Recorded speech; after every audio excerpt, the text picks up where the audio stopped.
Good morning, everyone. Here is a case report on peripapillary staphyloma. So, introduction is peripapillary staphyloma is a Curtin's type 3 non-hereditary congenital optic disc anomaly.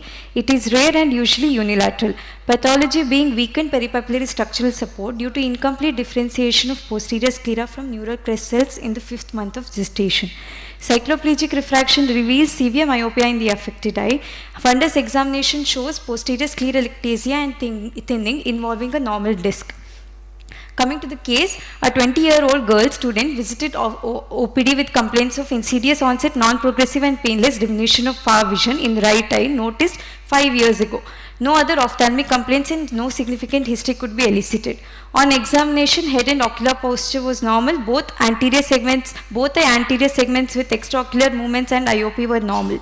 Best corrected visual acuity in right eye was counting fingers at 2 meters and in left eye 6.6. Cycloplegic refraction in right eye showed severe myopia of -6 diopters and in left eye +0.5 diopters. Fundus in right eye showed unilateral localized deep fundus excavation of chorioretinal atrophy surrounding a large optic disc of about 2 disc diameters in size with well-defined margins, and there was normal retinal vascular pattern, normal macula, and there was no glial tissue tuft in the center or chorioretinal coloboma. Left eye fundus was within normal limits. Axial length measured in right eye was about 26.93 mm and in left eye 23.23 mm.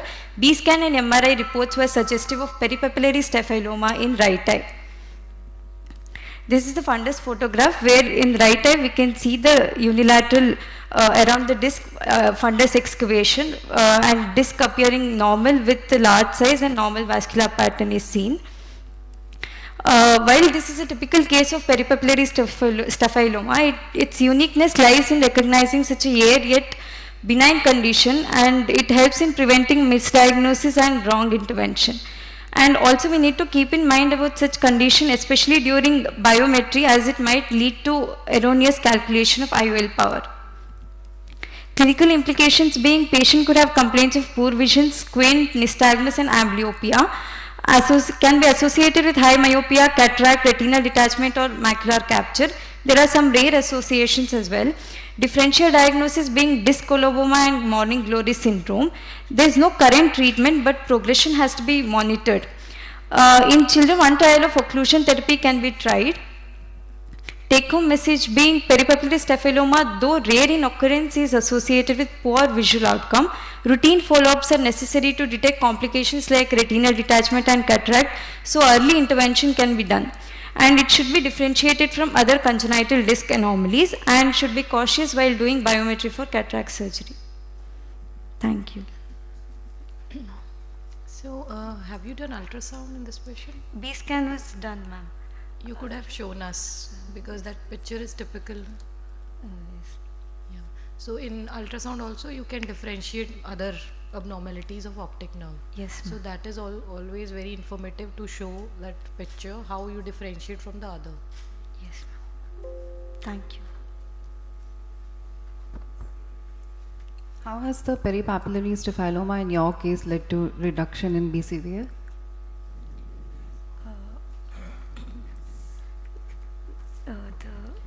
It could have been that amblyopia might have set in early and patient might not have noticed it. Did you elicit any significant antenatal history or family history? There was no antenatal or significant antenatal or family history. So what is the, where do you typically find staphyloma in a high myopia? Around the disc is most commonly, peripapillary region is the most common. But you said this was rare. Among the posterior staphylomas, peripapillary region is.